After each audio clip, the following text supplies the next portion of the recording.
Kami po ay nakiisa sa labang ito na lahat tayo mamamatay na sa gutom!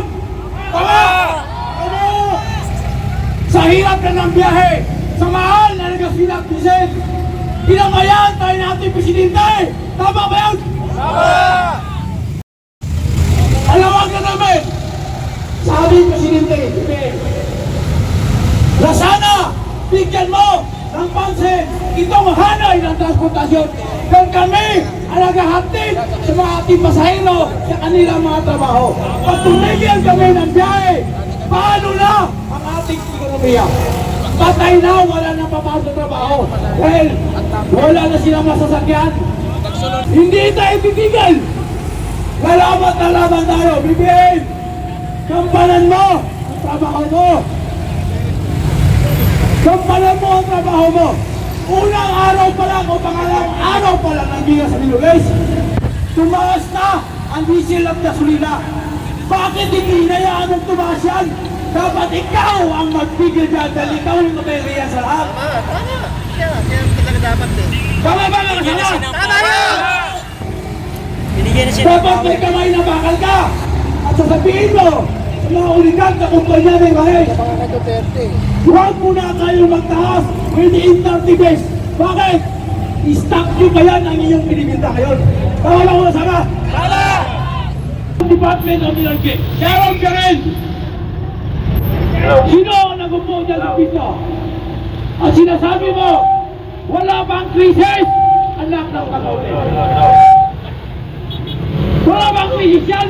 Isang daan na mahigit na diesel, 150 na, 100 na gasolina. Wala ba bang krisis sa mga tahunan? Sino nag-nukop sa dyan? Lumayas sa dyan, palitan ka namin. Buisit ka! Maraming marunong dyan sa pisto mo. Wala kang alam. Kumukuha ka na ng sound. Hindi mo yan random. Bakit? Kumplito kayo ng allowances. May food allowance kayo. May hotel allowance kayo. May transport allowance kayo. Lahat ng allowance mayroon kayo. Hindi nyo random. Hindi nyo random kami mga mahirap. Nagpakamatay sa biyahe. Ako ang ultimo. Experience ko. Nabangga ako sa EDSA. Binangga ko yung kondisyon na naigib ako. Dahil sa sobrang pagod, sobrang puyat. Sa kahapon lang kita. Inaabot ko magdamag ng biyahe. Tulong BBM! Bakit mo hindi binigyan pansin yung paghihirap ng mga super? Ilarang mo pa ang kabilanggot namin fare increase! Ha? Ano ang panglaban namin sa mahal ng gasolina ng diesel?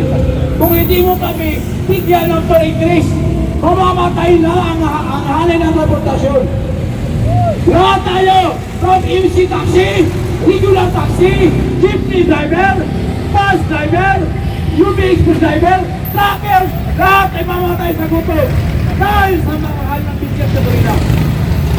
Kaya tuloy-tuloy tayo, lumaban, mabuhay ang uring transportasyon, mabuhay ang Manabila! Mabuhay ang Manabila! Mabuhay ang uring ng transportasyon! Sa sindikato tayo, manupuya, pati ang presidente ni Gualan. Kasama yung hawak ng plakad, pakituloy lang po dito tayo, may mga hawak ng plakad. Nakikiusap po kami sa inyo mga kasama.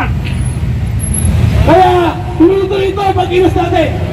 Kung fare increase, kung pagtaas na pamasahe, kailangan natin yung mga kasama. Dahil pag hulang fare increase, tigil na ang pasada. Patayin na tayo, negative pa tayo sa sinagkisi natin. Maraming salamat at mabuhay mo numiya! Mabuhay!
sa industriya ng langis.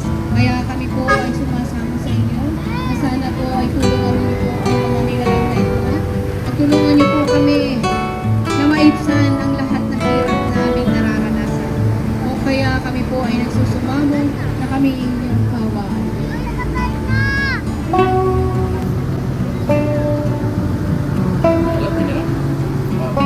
Yan mo sa amin sa kapatid ko. Kami nananalangin. Sana itingin mo ang amin mo. Malangin at naing. Sana mga kapatiran namin ang naghihirap sa gitnang silangan. Dulot sa gitna sa susunod pang mga araw. Na sana itingin mo kami sa dito kami ngayon. Naghihirap. Nananalangin. Sa taas ng bilihin. Kaya Lord, pinupuri kita at pinasasalamatan sa iyong mga kabutihan sa amin.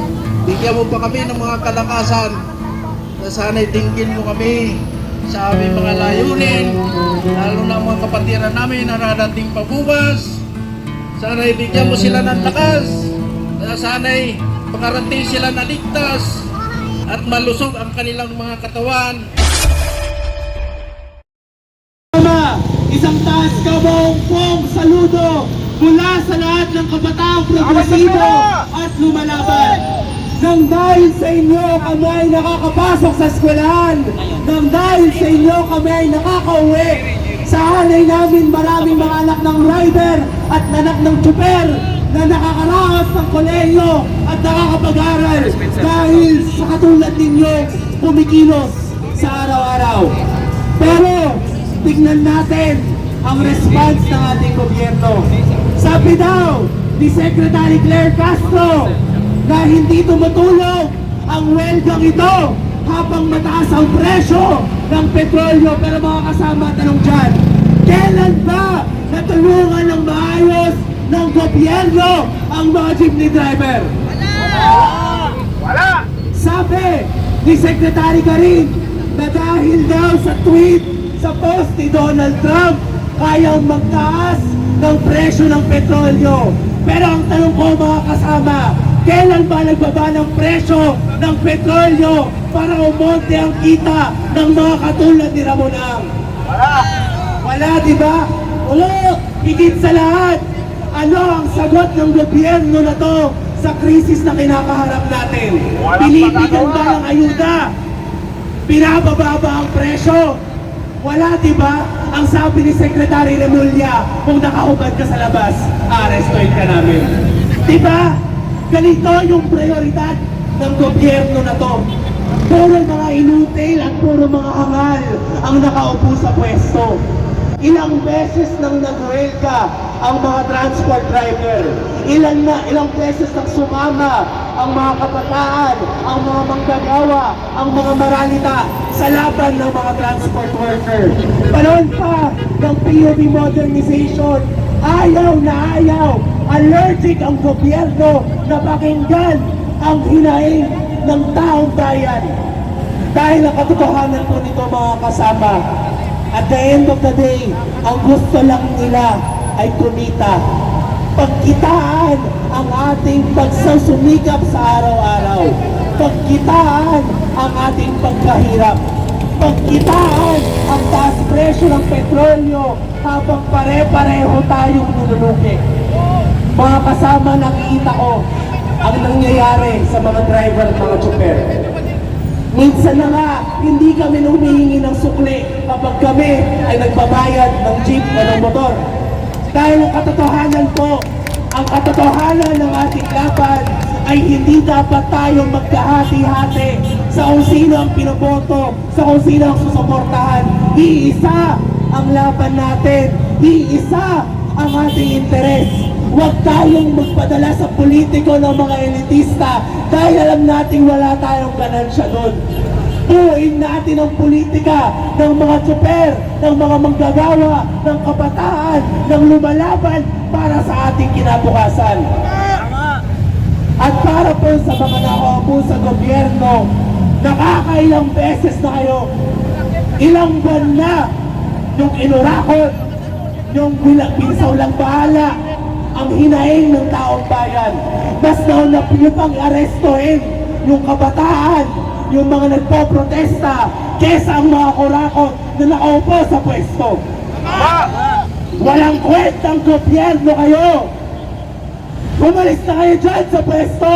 At ilulog natin ang mga taong bayan, ang manggagawa, ang super, sa alay ng ating pamahalaan. Mga kasama namin kayo sa laban para sa pagpapatanggal ng oil deregulation, pagsasawalang bahala ng VAT sa langis at excess tax sa langis, at higit sa lahat, magkaroon ng nararapat na kabuhayan ang mga tsuper natin sa transport sector. Hindi tayo titigil hanggat hindi tayo nagwawagi. Mabuhay ang Manibela, mabuhay ang kabataan, mabuhay ang uring manggagawa, mabuhay tayong lahat.